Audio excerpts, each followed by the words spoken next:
Hoje, em Rompendo o Silêncio, o sonho de ser mãe.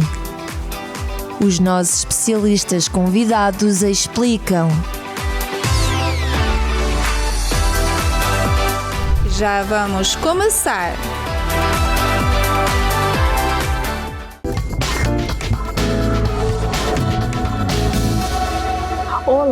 Olá a todos, sejam muito bem-vindos a mais um programa Rompendo o Silêncio.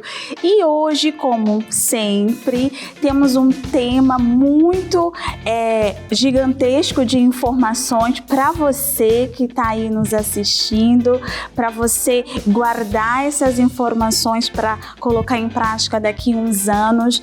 E assim, vários especialistas no assunto, o sonho de ser mãe. Será que você já pensou nisso ou ainda não, né? Você pensa que você está muito jovem, eu acho que preparada ainda não para ser mãe, né? Deixa para quando eu completar 30 anos, 35 anos. Olha, fica sentadinha aí, tá? Porque tem muita coisa que eu acho que você talvez não saiba, não é mesmo, Cíntia? Exatamente, não é bem assim, né? De repente você tá aí, tá levando a vida de todas as formas, né? De repente tá até usando várias coisas que não vai ser bem para o futuro, né? De repente você não pensa ainda em ser mãe, até mesmo em ser pai, né? Porque o programa vai abordar também tanto as mulheres quanto os homens. Então você tá curtindo aí a sua vida e não tá pensando no futuro. Mas há uma consequência e tudo isso vamos ver aqui juntamente com os nossos especialistas, doutores, pessoas ali especializadas nessa área que vai passar várias informações pra gente de como conseguir, né? Futuramente ter filhos saudáveis também e futuramente também ter uma família completa e assim. E também tem aquelas mulheres que de repente estão ali naquele sonho, naquela luta, naquela corrida, né? Por conta da idade de querer ser mãe e ainda não conseguiu. Mas ali envolve fatores genéticos, também envolve mentalmente, né? Vamos tratar também juntamente com a especialista do método Seu Positivo, que vai trazer informações também de grande valia.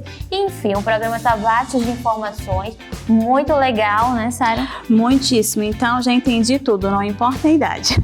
Se você é adolescente, se você é middle age, se você já tem aí uma certa idade, fiquem com a gente, fiquem conectados, participem com a gente, deixem suas perguntas, deixem suas dúvidas aí no nosso telefone que aparece aí na sua tela e fiquem bem ligadinha porque vamos assistir a primeira matéria sobre o tema e depois voltamos com muitas informações. Para algumas mulheres, tornar-se mãe é o sonho mais belo do mundo, mas infelizmente não é fácil para todas e a experiência de a viver é limitada a apenas alguns. Tomar a decisão de se tornar mãe nem sempre é fácil e depende das circunstâncias particulares de cada mulher. E embora o desejo de se tornar mãe chegue a quase todas as mulheres em algum momento das suas vidas, algumas delas têm-no mesmo claro desde o início, outras sentem-se inseguras ou não se sentem preparadas e, apesar do seu desejo, não encontram o momento certo para ter um filho. Como resultado, o tempo para ter um filho é adiado e as hipóteses de ter um filho tornam-se limitadas. Por exemplo, cada vez mais mulheres decidem tornarem-se mães depois dos 35 anos de idade, quando o corpo já não responde da mesma maneira e a fertilidade se torna mais escassa. O adiamento da maternidade tem um custo. Os peritos dizem que não devemos esperar para além dos 35 anos de idade.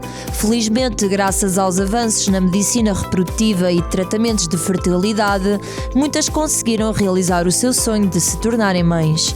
Os tratamentos de fertilidade ao longo dos anos tornaram-se num instrumento eficaz para aqueles que desejam constituir uma família, embora, em média, a hipótese de ter um filho ou mais através de uma tentativa de fertilidade seja de cerca de 30%, de acordo com os Centros de Controlo e Prevenção de Doenças dos Estados Unidos.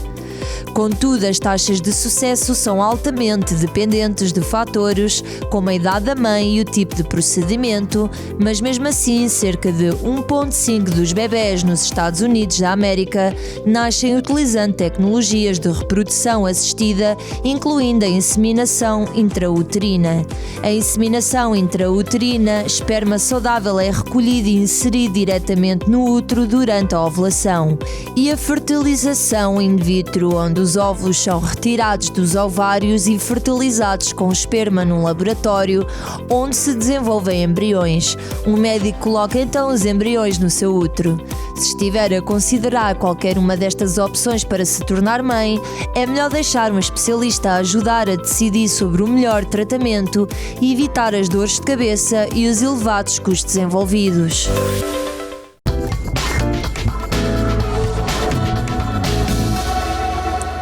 Que legal, né? Essa matéria que explicou um pouquinho pra gente sobre o tema de hoje, que é o sonho de ser mãe, né? Muitas mulheres têm esse desejo, mas nem todas conseguem por algum motivo ou outro, né? E hoje vamos estar falando sobre isso aqui no nosso programa e trazendo para vocês mais informações de como conseguir engravidar, né? Muitas mulheres têm esse sonho de formar uma família, de ter filhos, né? Ter a casa cheia de crianças, mas infelizmente por algum motivo não consegue, seja ele de infertilidade, seja ele emocional, né? E temos aqui hoje do Brasil, desde o Brasil, né, através do Zoom, a Linda. Linda tem um método que ajuda, né, mulheres a engravidarem. Olá, Linda, boa tarde. Boa tarde, muito obrigada por o convite de dividir com vocês sobre o sonho da maternidade, sobre essa busca que é tão sonhada por muitas mulheres. E Linda, você tem um método, o seu positivo, né? Pode explicar pra gente um pouquinho como funciona isso? Posso sim. Vamos lá. O seu positivo, ele surgiu a partir da minha história. Na verdade, eu já fui uma mulher desejando engravidar por muitos anos. Eu tinha um diagnóstico de infertilidade, baixa reserva ovariana, uma das trompas totalmente obstruída. A minha possibilidade para engravidar seria uma fertilização. E o sonho da maternidade sempre foi uma coisa que me acompanhou desde muito cedo. E 5 anos de busca por engravidar e essa gravidez não chegava. Passei por alguns tratamentos sem sucesso. E daí eu tentei buscar alternativas que eu ainda não tinha buscado. Procurei fazer diferente de tudo que eu havia feito durante esses 5 anos. E a partir daí, eu comecei a estudar, fiz cursos e o método surgiu a partir da cobaia que fui eu e através dele eu conquistei a minha sonhada gravidez. Então você não tinha nada relacionado assim, estudos a isso, né? Isso despertou depois do desejo que você tinha de ser mãe e ainda não tinha conseguido. Exatamente. Quando eu vi que eu já tinha acabado com todas as alternativas que a medicina me ofertava e não tinha conseguido êxito, eu decidi fazer diferente do que eu havia feito. Na minha cabeça eu já tinha feito quase tudo. E hoje eu sei que realmente faltava eu virar uma chave de fertilidade em mim mesma, de saber que eu posso, saber que diagnóstico não é determinante, é importante, mas ele é um divisor de águas quando você passa a não observar apenas o seu diagnóstico, mas o que você pode fazer apesar do seu diagnóstico. Então, comecei a estudar a respeito de percepção de fertilidade, porque nós mulheres somos educadas a crer que basta não estar tomando anticoncepcionais e a gravidez acontece. E não é bem assim. Existe uma série de fatores, existe o conhecimento de nós mesmas. Hoje nós usamos muito aplicativos, né, que nos dizem ali o período fértil. Muitas mulheres deixam de conhecer e ter percepção da sua própria fertilidade confiando no aplicativo. Então fiz cursos nessa área de percepção, de autoconhecimento. Também fiz cursos na área de programação neurolinguística, que nada mais é do que colocarmos a nossa mente para trabalhar ao nosso favor. Então eu foquei nessa parte de engravidar. Vou citar um exemplo para vocês. Nós crescemos escutando que ansiedade atrapalha engravidar. Relaxa que você engravida, esquece que você engravida. E quando a mulher passa a buscar engravidar, é um pouco que inevitável que a ansiedade não venha a acompanhar. Então, se a mulher se sente ansiosa e ela cresceu escutando que a ansiedade atrapalha engravidar, o que é que vai acontecer? É como um círculo. A mente dela vai entender que ela vai ter dificuldades e, de fato, ela vai ter.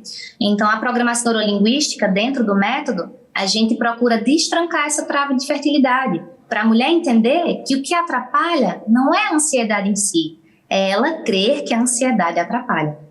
Então, o método, a gente busca unir pilares: mente, percepção do nosso corpo e estratégias corretas para otimizar as chances dessa gravidez acontecer. Linda, você sempre teve o sonho de ser mãe. Você acha que esse sonho faz parte de toda mulher? Bem, eu creio muito que toda mulher é uma mãe em potencial. Nós somos o único ser capaz de gerar outra vida. Então, o sonho da maternidade, não. Mesmo sendo mães em potencial, muitas mulheres vêm despertar esse sonho mais na frente, depois de encontrar um parceiro. Muitas delas falam que nem tinham o desejo de ser mãe, e depois esse sonho vai sendo construído em seu coração. Diferente de mim. Eu, por exemplo, eu sempre tive o desejo da maternidade muito forte no meu coração. Nem me recordo quantas vezes eu cortava a fatia do bolo de aniversário e o meu pedido era esse: que eu consiga engravidar, um dia eu quero ser mãe, que eu consiga constituir uma família. Mas esse sonho é bem particular. Algumas já nascem com ele, outras conquistam depois de um tempinho. E você acha que a mulher, né, deve se preparar fisicamente, mentalmente, financeiramente para ser mãe? Eu costumo dizer que amor só faz conta de multiplicação. Então, se você está com dificuldades financeiras, tenha um filho, as coisas vão melhorar. Mas, sim, é claro que deve haver uma preparação, principalmente psicológica mesmo, enquanto mulher, você e seu esposo. Eu acredito muito que essa união do casal é extremamente importante na maternidade, porque a maternidade, por si só, ela parece ser um pouco solitária. Então, se o seu parceiro está bem conectado com você, não vai haver distanciamento. Muitos casais têm esse medo, né, de separações pós-filhos, mas isso só acontece quando o casal não está embarcando junto nessa busca, porque amor só faz conta de multiplicação. É verdade. E como mulher, como se deve se preparar? Indo ao médico, preparar financeiramente também, como a Sara falou? Bem, com certeza. A parte médica, embora não seja médica, ela é extremamente importante. Fazer um check-up, exames hormonais, exames de ultrassom, para ver se está tudo fisicamente ok para a gravidez acontecer. É super importante. Mas é claro que diagnóstico por si só não é destino para engravidar. Eu tenho muitas alunas com diagnósticos extremamente desafiadores que conquistam gravidez, porque engravidar é muito mais do que a parte física. Afinal de contas, nós não somos úteros andando por aí, né? Nós somos muito mais do que isso. Então, a parte médica é um pilar extremamente importante, mas existem outras coisas a serem trabalhadas além do que a parte médica. E se, por exemplo, eu descubro que tenho problemas, dificuldade para ser mãe, o que devo fazer? Você deve fazer tudo o que estiver ao seu alcance para que você conquiste uma gravidez. Muitas vezes, me usando como exemplo, eu recebi um diagnóstico extremamente desafiador de que só através de fertilização eu conseguiria engravidar. E por muito tempo eu deixei de fazer o mínimo, deixei de fazer a parte que me cabia, porque me disseram que eu só engravidaria através de fertilização. A fertilização, ela é maravilhosa. Deus, em sua infinita bondade, iluminou o ser humano criou esse meio para que mulheres possam conquistar a gravidez, mas aí eu sempre pergunto, o que é que você vai fazer até a sua fertilização? E se você engravidar naturalmente antes dela? Então, buscar esse autoconhecimento, buscar destrancar as travas da fertilidade, buscar usar estratégias corretas para que uma gravidez aconteça, é essencial, além desses problemas que podem surgir aí durante essa trajetória de busca. Linda, você tentou outras técnicas médicas antes do seu método? Sim, eu primeiro fui refém de aplicativos de período fértil. Eu muitas vezes deixava de namorar quando eu tinha que namorar, porque o aplicativo estava dizendo que eu não estava fértil. Depois disso, eu fui até uma clínica especializada, uma médica especializada, fiz induções de ovulação, cheguei a fazer coito programado, inclusive com injeções, né, injetáveis, e não tive êxito. Mas, como eu digo, diagnóstico não é destino, não é porque você não engravidou através de tratamentos especializados que você não vai conseguir engravidar naturalmente. Vejo isso na minha diária. Mulheres que já passaram por tratamentos, inclusive de fertilização, e que depois conseguem engravidar normalmente, de forma natural. Voltando aqui um pouquinho no seu método, né? Podemos ver que você já vem ajudando muitas mulheres, né, com êxito, com o seu positivo. E no que consiste esse método? Eu preciso dizer que isso, para mim, é muito mais do que um trabalho, é um propósito de vida mesmo. Afinal de contas, eu já estive aí do outro lado da moeda. Foram 5 anos de busca. A infertilidade, ela dói, dilacera, e só quem passa por ela consegue entender. E, para mim, é um prazer imenso, é uma alegria sem tamanho conseguir fazer parte da conquista dessas mulheres. O método Seu Positivo, ele consiste em 3 pilares. Preparação da sua mente, através da programação neurolinguística, que nada mais é do que colocarmos tua mente para trabalhar a favor da sua gravidez. Com estratégias corretas, a gente consegue fazer com que essa máquina que é você, tá tudo interligado, mente e corpo, a gente consegue fazer com que tua mente esteja ao seu favor e não contra você. O segundo pilar do método é percepção de fertilidade. Então, você vai aprender a não usar mais aplicativos de período fértil. Pelo contrário, você vai aprender a se escutar. Você vai aprender a se conhecer e vai aprender a maneira correta de rastrear o seu ciclo menstrual, fazer a contagem do seu período fértil. Tudo isso eu ensino dentro do programa. O terceiro pilar são estratégias corretas de recepção. Muitas mulheres acham que, por exemplo, sentir cólicas menstruais incapacitantes, onde a gente tem que tomar medicações para aliviar aquela dor, são normais, e não são. Uma menstruação saudável, ela não causa dor, ela não tem coágulos, ela não tem aquele incômodo lombar. Então, as estratégias corretas que a gente usa é fazendo com que nós, mulheres, fiquemos mais receptivas para uma gravidez. Essas estratégias, elas vêm de estudos da medicina tradicional chinesa. Nada mais é do que deixarmos o forninho, o útero, aquecido, preparado para receber esse embrião. E na parte prática do método, a gente une essas estratégias, colocando mente, corpo e a mulher na prática para fazer o que precisa ser feito, otimizando as chances da gravidez acontecer. E essas mulheres que chegam até você são mulheres que já vêm assim de médicos, à procura, especialistas, tudo, e com algum problema para não ter filho? Ou alguém que decidiu, quero ter um bebê e já conheceu o seu método e já foi logo? Existem as duas situações. Afinal de contas, uma mulher, quando ela decide que quer ser mãe, ela tem pressa.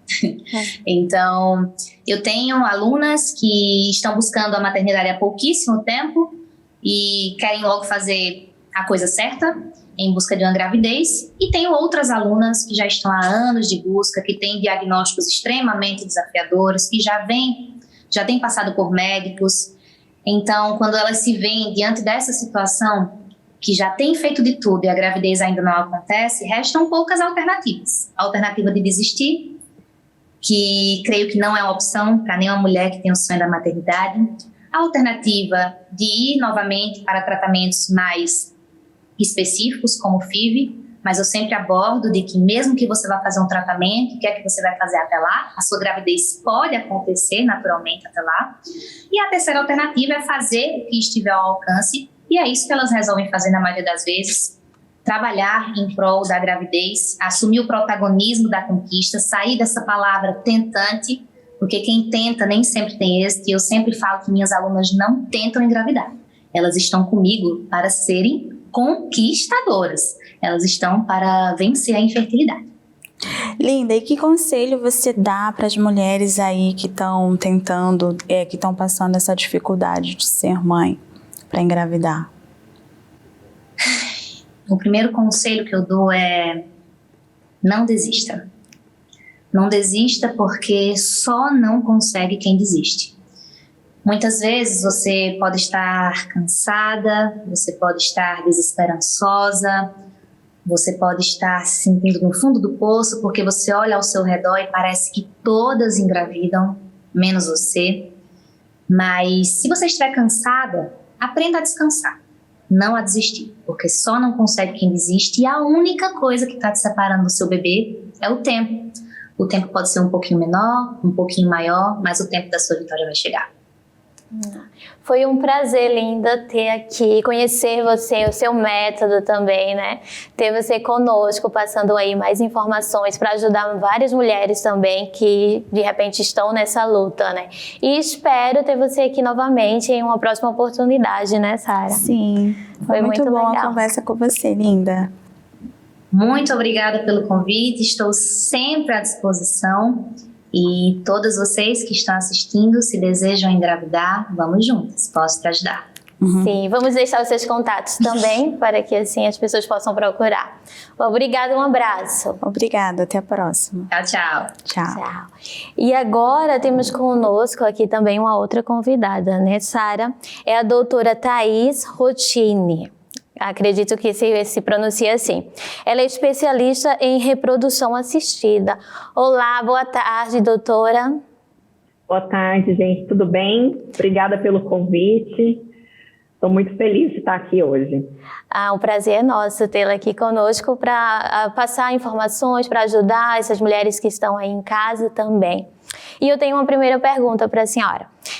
Qual a diferença entre infertilidade e esterilidade? Bom, é bem comum a gente usar essas duas palavras como se fosse a mesma coisa, né? Mas se a gente usar esse conceito médico, né, e lá na origem da palavra, a infertilidade ela é um conjunto de causas de um indivíduo, né, ou da mulher, ou do homem, ou do próprio casal, que a gente pode ter um distúrbio que dificulte a gravidez, né? Distúrbios hormonais, alguma obstrução, alguma produção dificultada de gametas, mas a esterilidade não. A esterilidade ela é uma condição irreversível, né? Tanto pode ser de produção de gametas ou, por exemplo, uma mulher que não tenha útero, por exemplo, uma condição genética. Doutora, boa tarde. Boa tarde. Que tipos de infertilidade existem? Então, se a gente for ver a questão da infertilidade, né, assim, do indivíduo, a gente tem algumas causas relacionadas à mulher, a gente tem algumas causas relacionadas ao homem, mas infelizmente hoje na medicina a gente tem um limite de diagnóstico muito grande e muitas dessas causas, inclusive, não tem uma causa aparente, né? Mas a gente tem dois tipos principais, né, que é a infertilidade primária, quando a mulher nunca conseguiu engravidar, ou a secundária, que é quando a mulher já teve uma gravidez, não necessariamente ela teve esse bebê, ela pode ter tido uma perda muito precoce ou um pouco mais tardia, ou algumas dessas mulheres já tiveram filhos e depois elas começam a ter a dificuldade para engravidar depois. E por que ocorre a esterilidade? A esterilidade, ela pode acontecer por vários motivos, né? Vou citar alguns aqui, por exemplo, síndromes genéticas, elas podem causar esterilidade. Existem algumas síndromes genéticas, por exemplo, femininas, em que as mulheres elas não têm produção de óvulos, por exemplo, síndrome de Turner, né? Que elas não têm a produção de folículos nem de óvulos. Tem algumas síndromes também que as mulheres não têm uma formação perfeita do trato reprodutor, às vezes elas nascem sem útero, às vezes elas nascem sem ovário. Outras causas também que a gente pode ter, pacientes que tiveram diagnósticos de câncer e tiveram que fazer um tratamento quimioterápico ou radioterápico, e isso pode ter levado à infertilidade, né? Na verdade, a esterilidade, na verdade, ela pode causar. Pacientes que têm uma idade avançada, né? Essa introdução que vocês fizeram falando sobre a infertilidade, falando sobre os tratamentos, foi muito legal. Vocês falaram bastante sobre a questão da idade da mulher, e isso realmente é um fator de extrema importância, porque a partir dos 35 anos a gente, infelizmente, começa a ter uma produção de gametas em menor quantidade e com uma qualidade um pouco diminuída também, né? E alguns fatores relacionados à nossa vida, né? Cigarro, algumas infecções sexualmente transmissíveis, né? Que podem levar à obstrução de trompas, alguns traumas que podem acontecer durante a vida, né? Por exemplo, no homem, alguns desses traumas podem ocasionar uma produção de gametas defeituosa. Então, a gente tem vários motivos, né? Mas essas são algumas das causas. E, doutora, tem cura para esterilidade? Depende, né? A gente sempre tem que levar em conta qual que é a causa principal, né? Hoje, a gente tem, graças a Deus, uma medicina que já evoluiu bastante. Então, a gente pode recorrer à indução de ovulação, a gente pode recorrer a tratamentos mais complexos, a fertilização in vitro é uma delas. Existem alguns tratamentos em que a gente pode recorrer à cirurgia. Em último caso, né, quando a gente realmente tem uma esterilidade, quando a paciente não vai conseguir mais produzir os seus gametas, porque, por exemplo, ela já entrou na menopausa, né, ou o homem não tem uma produção de espermatozoides, a gente hoje tem a opção de fazer uma doação de gametas, e até nessas pacientes que, por algum motivo, não têm útero, existem ainda experimental alguns casos de transplantes de útero, para que a gente consiga aí ter uma ou duas gravidezes no máximo, né? Lógico que tem todas as complicações de rejeição do órgão e tudo, mas hoje a gente tem uma gama muito ampla aí de tratamentos. Então, é muito provável que a gente consiga, de uma forma ou de outra, que esses pacientes que têm infertilidade ou esterilidade consigam ser pais. E quando se considera que há um problema de esterilidade? Bom, vamos falar, eu acho que é melhor a gente falar sobre infertilidade, né? Primeiro que eu acho, falar sobre esterilidade é uma palavra bem pesada, né? Principalmente para esses casais que já estão nesse processo de não conseguir engravidar. A gente tem uma sensação de impotência muito grande. Então, vamos falar sobre a infertilidade, né? Quando a gente tem uma mulher com menos de 35 anos, por exemplo, que ela não está usando anticoncepcionais, nem camisinha, está tendo relações sexuais frequentes, regulares, e ela não conseguiu engravidar dentro de um ano, é possível que exista uma causa de infertilidade. Isso não quer dizer de forma alguma que eles não vão conseguir engravidar, mas existe a necessidade de ser investigado. Se essa mulher for um pouco mais velha, ela tiver entre os 35 e os 40 anos, a gente não espera mais do que 6 meses para fazer essa investigação. E depois dos 40 anos, a qualquer momento. Assim como se a gente já tiver alguma condição conhecida anteriormente. Por exemplo, uma paciente que não menstrua há muito tempo. Apesar dela ser jovem, isso já tem que ser investigado e a gente não espera esse momento de um ano. Ok. Obrigada, doutora. Existem doenças que podem causar esterilidade e fertilidade? Quais? A da esterilidade, né, que é quando a gente fala que não existe mesmo uma chance natural de engravidar, é mais quando a gente está relacionado a essas síndromes genéticas, né, que eu citei anteriormente, ou esses indivíduos que tiveram alguma causa que a gente chama na medicina de iatrogênicas, né, que é a quimioterapia, radioterapia, e aí isso pode ter levado à falência ovariana ou testicular, né? Agora, da infertilidade, a gente já tem uma gama muito maior, principalmente disfunções hormonais, pacientes que não ovulam regularmente, pacientes que têm problemas de tireoide, que têm uma ação da glândula muito dificultada, vamos dizer assim, pacientes que têm endometriose, tudo isso pode causar a infertilidade. E atualmente existem vários métodos que podem ajudar a mulher ao sonho, né, de ser mãe?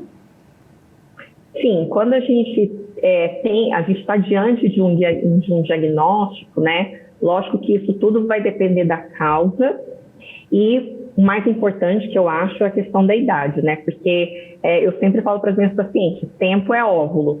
Então a gente não pode ficar também esperando muito tempo, porque isso pode ser um problema futuramente.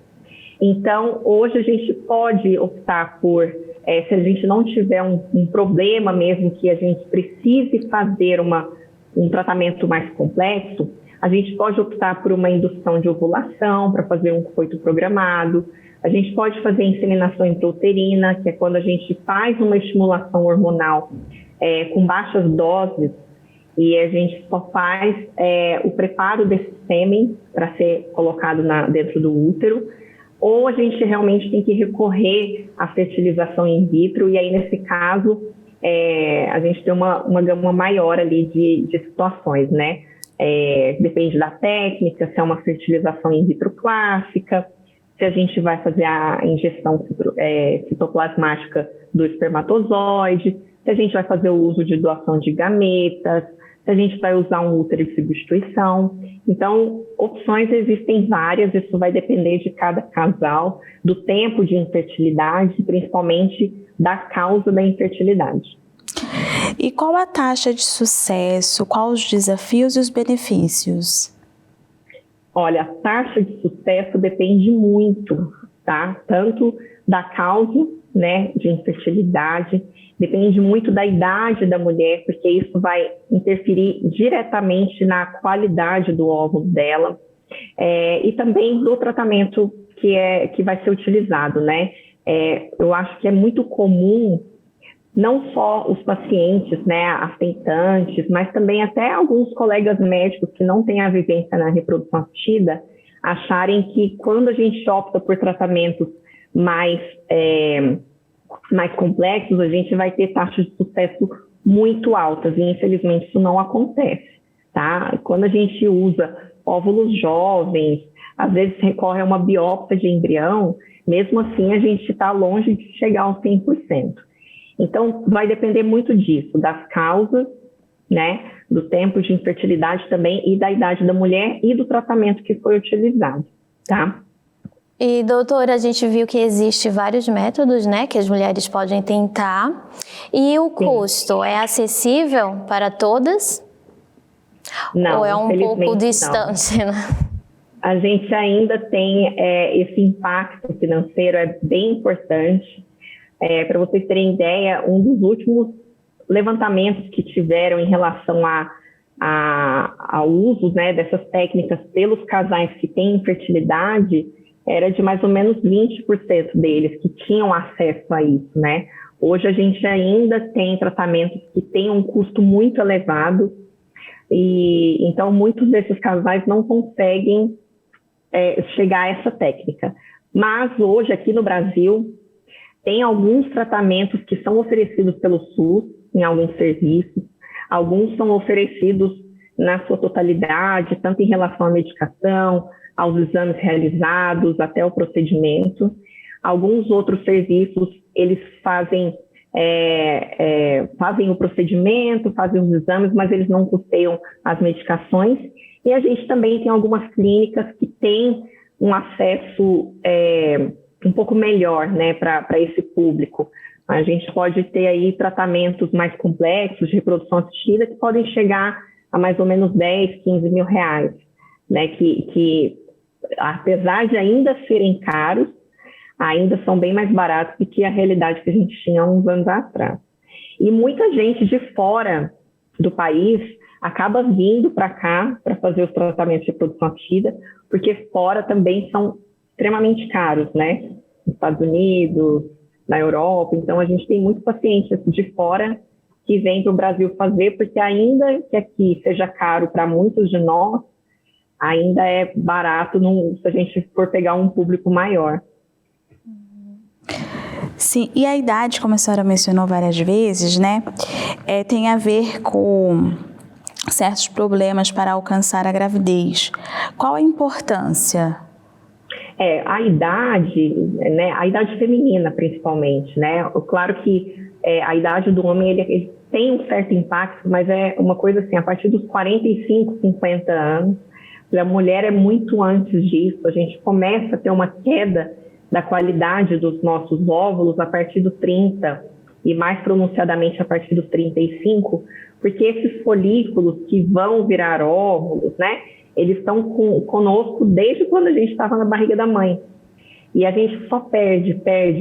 Não existem hoje nenhum estudo que mostre que a gente consiga poupar esses folículos, além de ter um hábito de vida muito saudável, né? Mas a gente não consegue fazer muito para reverter essa situação. E além disso, por conta dessas alterações genéticas que aparecem com o passar da idade, a gente tem maior propensão a ter perdas gestacionais, a ter algumas síndromes cromossômicas desses embriões, que na verdade acabam sendo os grandes responsáveis por esses abortos, né, quando eles acontecem. Então, a gente vai diminuindo o número de folículos, então a gente tem um número menor de óvulos. Ter uma baixa reserva ovariana não é um diagnóstico de infertilidade, isso é muito importante para saber, mas ele é um fator prognóstico importante se essa paciente for fazer um tratamento mais complexo. Ah, que bom, legal as suas informações, suas respostas, mas o nosso tempo já acabou por aqui. Deu, né? Muito obrigada pela sua participação, foi um prazer imenso, tenho certeza que ajudou muitas mulheres, esclareceu dúvidas. Sara? Sim, foi muito produtiva a conversa com a senhora, doutora Thaís. Até uma próxima oportunidade. Menina. Se Deus quiser, se precisarem, estamos aqui. Gosto muito de falar sobre o assunto e obrigada pelo convite. Sim. Obrigada pela participação. Um abraço. Tchau, abraço. Tchau. E vamos agora para mais uma matéria e logo regressamos. Infertilidade é a incapacidade biológica de um homem ou mulher de conceber. A infertilidade pode também se referir ao estado de uma mulher ser incapaz de levar uma gravidez a termo. Se um casal tiver sido incapaz de conceber uma criança após 6 a 12 meses sem utilizar qualquer método de contracepção, são considerados inférteis. Estima-se que cerca de 15 a 20% dos casais nos Estados Unidos são inférteis. A infertilidade pode ser temporária, principalmente porque muitas das condições que causam a infertilidade podem ser corrigidas. Recomenda-se que tanto homens como mulheres sejam submetidos a testes de infertilidade, porque aproximadamente 40% dos casos de infertilidade são devidos ao fator masculino e em aproximadamente 40% o problema é do lado feminino. Os restantes casos de infertilidade são infertilidade inexplicada ou não é encontrada nenhuma causa conhecida. As causas da infertilidade feminina podem ser difíceis de diagnosticar. Há muitos tratamentos disponíveis que dependerão da causa. A procura de ajuda para realizar o sonho da maternidade depende da idade. Até aos 35 anos de idade, a maioria dos médicos recomenda que se tente engravidar durante pelo menos um ano antes dos testes ou tratamentos. Entre os 35 e 40 anos de idade, discuta as suas preocupações com o seu médico depois de ter tentado durante pelo menos 6 meses. Se tiver mais de 40 anos, o seu médico pode querer começar imediatamente os testes ou tratamentos. O seu médico pode também querer começar imediatamente os testes ou tratamentos se você ou o seu parceiro tiverem problemas de fertilidade conhecidos. Se tiver um historial de períodos irregulares ou dolorosos, doença inflamatória pélvica, abortos repetidos, tratamento do cancro ou endometriose. Para que a gravidez ocorra, cada etapa do processo reprodutivo humano deve ocorrer corretamente. Nas mulheres, vários fatores podem perturbar o processo em qualquer fase. Um ou mais fatores podem causar infertilidade feminina, distúrbios da ovulação, danos na trompa de falópio, endometriose e causas uterinas ou cervicais.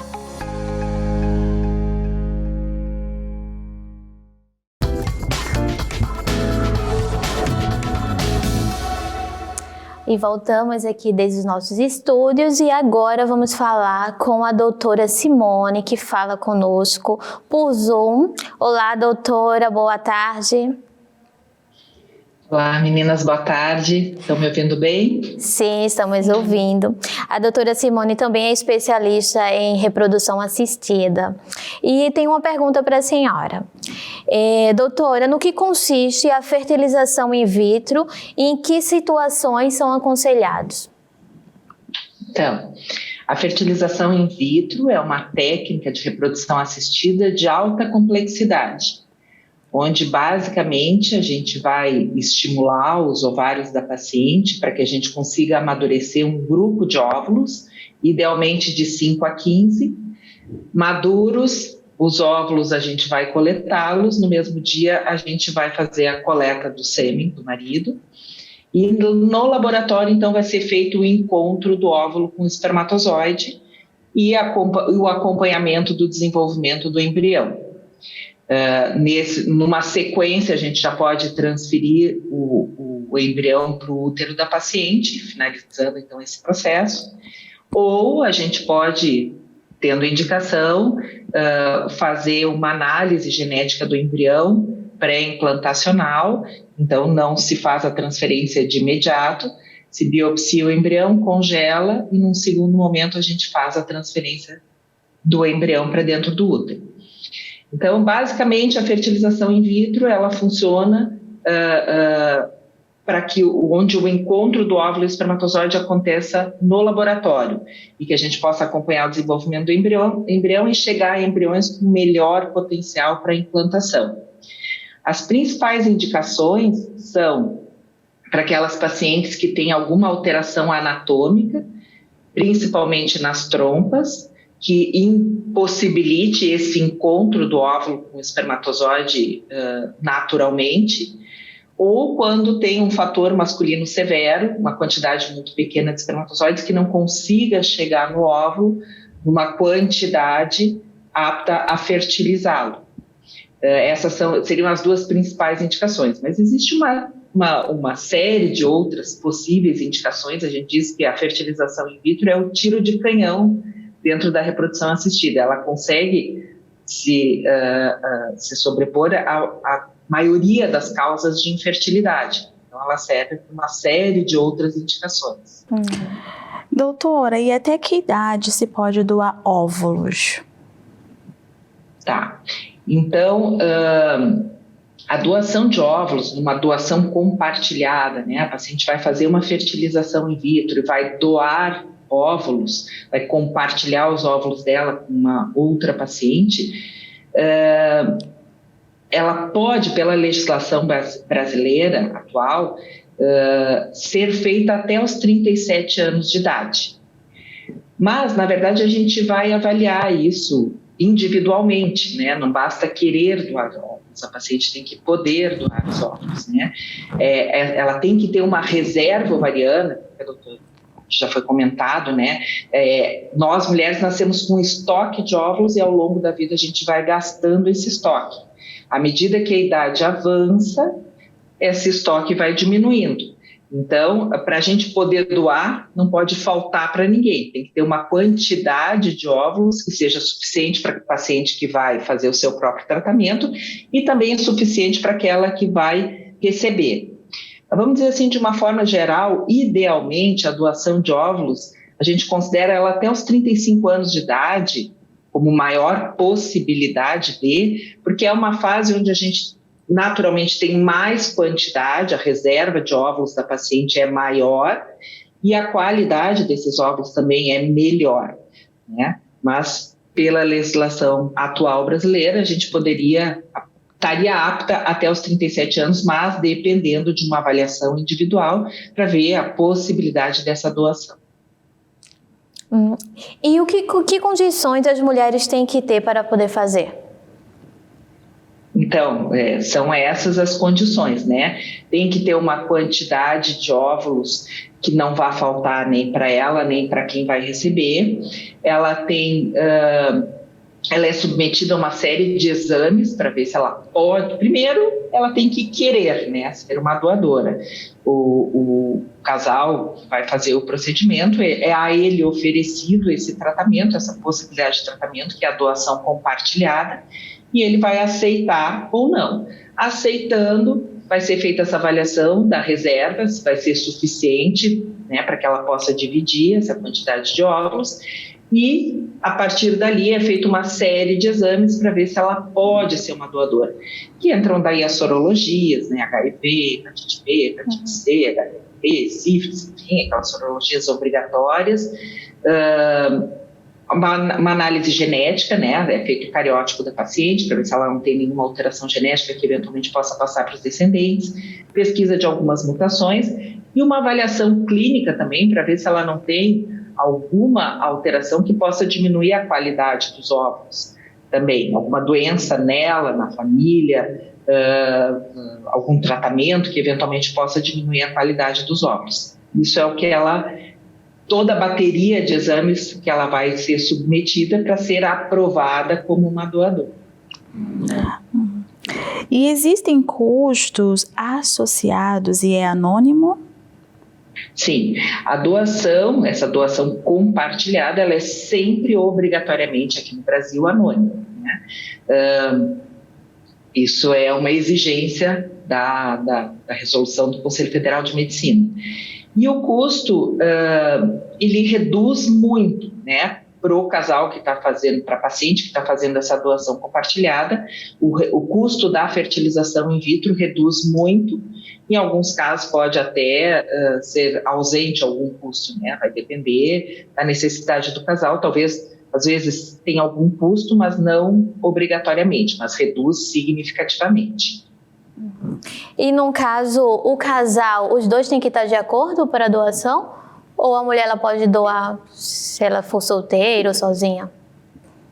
Bom, sim. Se ela for uma paciente solteira que estiver fazendo, por exemplo, uma produção independente, ou for um casal homoafetivo feminino, né? Sempre sendo um casal, é uma concordância do casal, né? A gente sempre é um tratamento que envolve os dois, que vai determinar a prole deles, né? Então, a gente sempre vai questionar o parceiro para ver, ele vai ter que assinar um termo consentido, né, com essa técnica. Mas se for uma paciente que for fazer um tratamento onde só ela está envolvida, se for uma produção independente, sim, só ela decide pelo tratamento. Doutora, e é possível congelar um óvulo antes dos 35 anos e decidir utilizá-lo aos 50, por exemplo? Existem riscos para a saúde associados? Sim. Hoje essa é uma técnica oferecida, né, do congelamento de óvulos. É um dos tratamentos da reprodução assistida. Essa técnica veio de encontro à mulher moderna, né, que tem inúmeros planos, inúmeros projetos para a sua vida, e a maternidade continua sendo um projeto, mas foi postergada, né?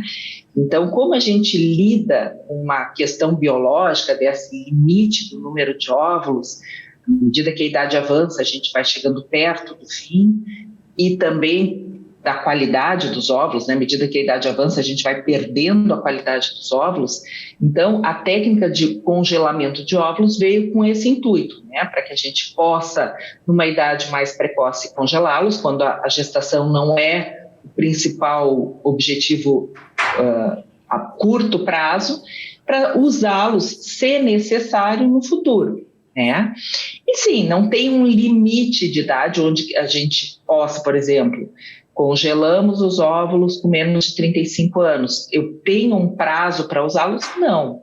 Eu posso usar quando quiser, né? Posso usar dali um ano, daqui 5 anos, daqui 10 anos, daqui 15 anos, como nesse caso, né, aos 50 anos de idade.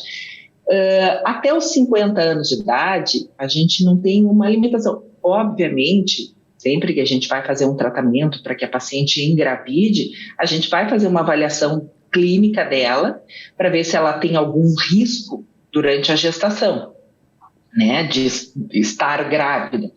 Mas, a princípio, não tem nenhuma exigência legal até os 50 anos de idade. Então, sim, ela pode e deve, né? A princípio, o congelamento de óvulos, ele é idealmente feito quanto mais cedo, idealmente antes dos 35 anos de idade, e pode usá-los aos 50 anos de idade, onde ali a gente vai fazer uma avaliação para ver os riscos que ela corre estando grávida. A partir dos 50 anos, aí é uma exigência, né? Que a gente faça essa avaliação, documente bem que ela realmente não tem riscos maiores na gestação. Mas assim, os extremos da vida reprodutiva, né? Mulheres muito jovens, adolescentes, mulheres em idade mais avançada, têm um risco maior na gestação, né? Precisam fazer um pré-natal mais rigoroso. Tem mais risco de desenvolver doenças clínicas, tipo hipertensão, diabetes gestacional, mas tudo isso vai ser muito bem monitorizado, né, durante o pré-natal. Então, a princípio, não é uma contraindicação à gestação em idade mais avançada. Ainda mais hoje em dia, que a gente tem um controle, uma possibilidade de exames e monitoramento durante o pré-natal, que consegue controlar e avaliar isso muito profundamente e antecipadamente. Doutora, muito obrigada, doutora, pela sua participação, mas ainda estaremos com a senhora na próxima parte do nosso programa, ainda dando continuidade a esse assunto, né? Trazendo várias informações e ajudando bastante as mulheres aí em casa, tá bem? Obrigada. Obrigada, gurias. Até daqui a pouco. Até daqui a pouco. E vamos agora para uma matéria. O meu grande sonho era querer ser mãe, até que engravidei e tive a primeira gravidez, onde às 12 semanas recebi a pior notícia, porque o médico disse-me que o feto estava morto. E assim que o médico me disse que estava morto, não é fácil, porque nós temos que lidar com os nossos sentimentos, e foi um momento muito difícil que eu e o meu marido tivemos que enfrentar. Até que o médico disse que eu tinha que ser internada para tirar o feto, né, porque estava morto. E chorámos, os dois sentámos, encostámos o carro até, os dois sozinhos, falámos com Deus e dissemos: olha Deus, aconteceu, foi porque o Senhor não permitiu, não era a altura indicada, mas Deus tudo sabe. E tive o aborto. É feito tal e qual como se fosse um parto. Nós passamos por medicação que nos é dada, provocar a expulsão do feto, tive contrações, tive tudo. São momentos que não são fáceis.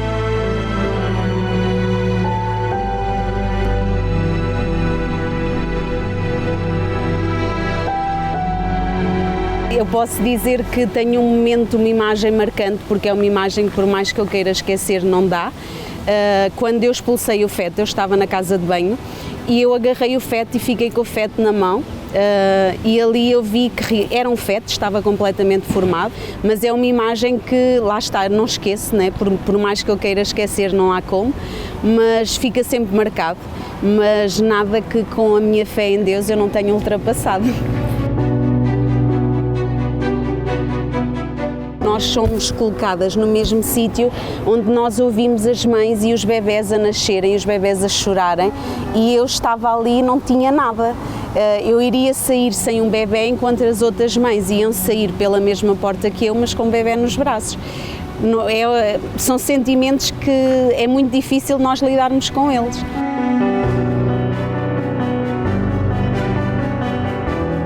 Depois tive o sonho e a vontade de tentar novamente com o meu marido e tinha a minha fé em Deus, e se não foi da primeira tinha que ser da segunda, e não é fácil porque neste 1 ano de espera que eu tive a voltar a engravidar novamente eu tive que lidar com os meus sentimentos, porque eu fiquei magoada comigo mesma. Posso dizer inclusive que eu ganhei mágoa de mim, porque eu podia ter provocado um milagre, eu podia ter feito alguma coisa ali naquela hora, quando a médica me disse que o feto estava morto, e eu aceitei a notícia, e então ali eu fiquei magoada comigo mesma, porque a minha fé ficou adormecida, eu não despertei a fé no Deus que eu vivo e no Deus que eu sirvo, e fiquei muito triste e revoltada comigo mesma. E só quando eu consegui fazer as pazes com Deus, digamos, quando eu me consegui perdoar a mim mesma, aí eu voltei a engravidar novamente, e aí eu tinha a certeza que tudo ia dar certo. Quando eu fui fazer novamente a ecografia das 12 semanas, recebi uma notícia muito triste. Recebi a notícia que o feto tinha anomalias. Era uma criança que não tinha nariz, todos os ossos da face não existiam. E tinha um percentil da nuca completamente elevado, queria dizer que era uma criança mongoloide, era uma criança que ia ter problemas de futuro se ela nascesse. Lógico, é um choque quando nós recebemos a notícia, mas assim que eu e o meu marido saímos da clínica no fim de fazer ecografia, nós determinámos que, se Deus permitiu, tinha que nascer perfeito. Agarrei-me a Deus e usei a minha fé no Deus que eu vivo para eu conseguir ultrapassar a situação. Saí de lá, eu e o meu marido, lógico, agora vêm as lágrimas, porque nós não somos de ferro, temos sentimentos. E na hora não é fácil, mas assim que saímos lá, nós demos as mãos, eu e o meu marido, e fizemos uma oração e pedimos a Deus que, se Deus tinha permitido que eu engravidasse novamente, a criança tinha que nascer normal. Liguei ao meu médico, fui ter com o meu ginecologista, onde o meu ginecologista me disse que o melhor a fazer era abortar. Eu disse-lhe a ele que isso estava fora de questão, era algo que não iria acontecer, porque da primeira vez eu fiz isso, da segunda vez Deus ia fazer o milagre. Até que o meu ginecologista disse: olha, eu não posso fazer nada em relação a esta gravidez, então vou-te mandar para uma clínica de especialidade para Coimbra, vais ter que sujeitar-te a diversos exames e a decisão é tua. Cheguei a Coimbra, os médicos mandaram-me fazer o rastreio bioquímico, que era para realmente ter a certeza se havia anomalias ou não, onde o rastreio bioquímico deu positivo, era um feto com anomalias. E lá, novamente, os médicos disseram que o melhor a fazer era abortar, porque se aquela criança nascesse, ia ser uma criança com problemas de futuro. E eu disse que não, porque se realmente Deus existia, Deus ia mostrar e Deus ia usar aquela criança para glorificar o nome dele. E então os médicos, depois do rastreio bioquímico, fiz a amniocentese. É um exame que nós temos que estar 4 dias de cama, não se podemos mexer, que é para o feto não deslocar. Passei por tudo isso, foi uma espera muito dolorosa. No meio disto foram 7 semanas de espera até vir o resultado da amniocentese. E eu fiz a ecografia das 21 semanas. E quando eu fui fazer essa ecografia, que é a que vai precisar as medidas dos ossos, dos nervos, dos tendões, para ver se tudo está ok, o médico diz na minha cara: isto está tudo normal, não tem qualquer problema, mas isto não vale nada. Esta ecografia não é válida, porque enquanto não vier o resultado da amniocentese, isto é um feto com problemas. Só que aí eu já tinha usado a minha fé e vivi toda a minha gravidez tranquila, não tive qualquer tipo de ansiedades, não tive qualquer tipo de medos, porque ali eu estava 100% agarrada a Deus e convicta que Deus tinha feito um milagre. Inclusive eu fiz a unção com óleo na minha barriga todos os dias com o meu marido, nós orávamos de madrugada, ungia a barriga e eu falava com Deus que Deus tinha que fazer um milagre, porque tudo o que Deus faz com perfeição. Deus não faz as coisas por medidas imperfeitas, Deus tudo o que faz é perfeito. Então aquela criança para mim já era perfeita, mesmo que os médicos dissessem o contrário. E o resultado veio que era um feto masculino e que não tinha qualquer anomalia nas 17 metástases que tinha sido analisadas, não havia qualquer problema, era um feto 100% normal. Passei o resto da gravidez e depois o Miguel nasceu. A primeira coisa que o Miguel fez foi pôr umas mãos no rosto e só depois dele ter olhado para mim, ele desatou a chorar e olhei para ele e fiquei em paz, porque eu já sabia que era normal e não tinha qualquer anomalia. Ali foi aquele momento decisivo onde foi mostrado realmente o milagre que tinha acontecido.